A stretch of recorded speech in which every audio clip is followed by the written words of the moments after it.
Mlimwona Mwokozi akisulubiwa mbele ya vitanga vya macho yenu, mkashuhudia kupokea roho adimu.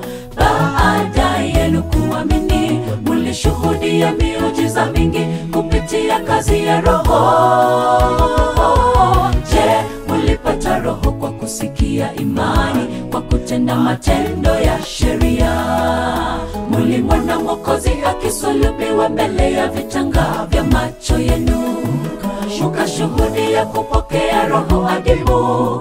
Baada yenu kuamini, mlishuhudia miujiza mingi kupitia kazi ya Roho. Je, mlipata roho kwa kusikia imani, kwa kutenda matendo ya sheria?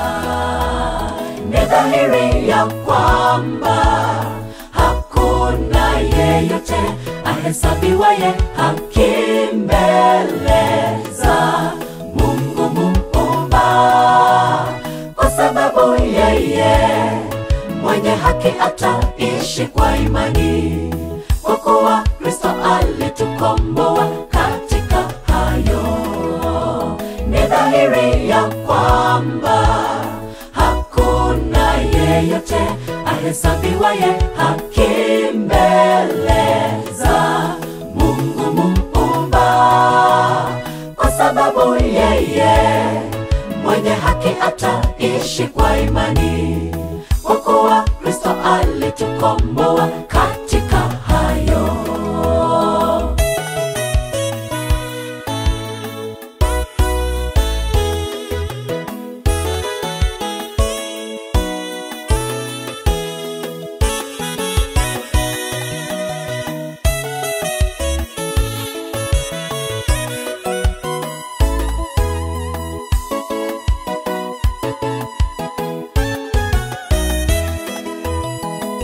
Galatia, msio na akili na nikawaloga. Yesu aliwekwa mbele ya macho yenu, ya kuwa amesulubiwa.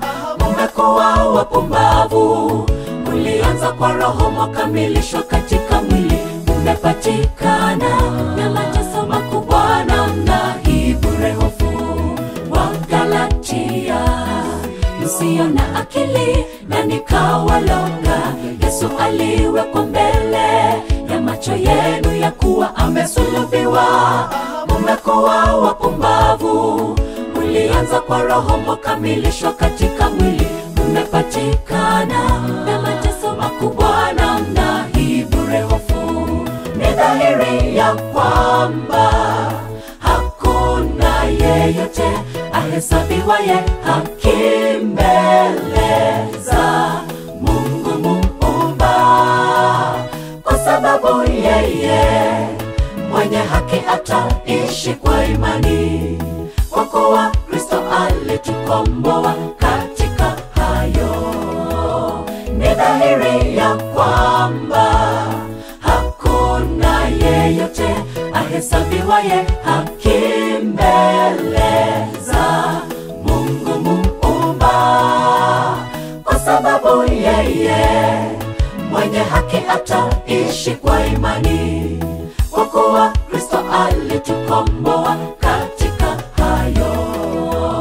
Ni dhahiri ya kwamba hakuna yeyote ahesabiwaye haki mbele za Mungu Muumba, kwa sababu yeye mwenye haki ataishi kwa imani, kwa kuwa Kristo alitukomboa katika hayo.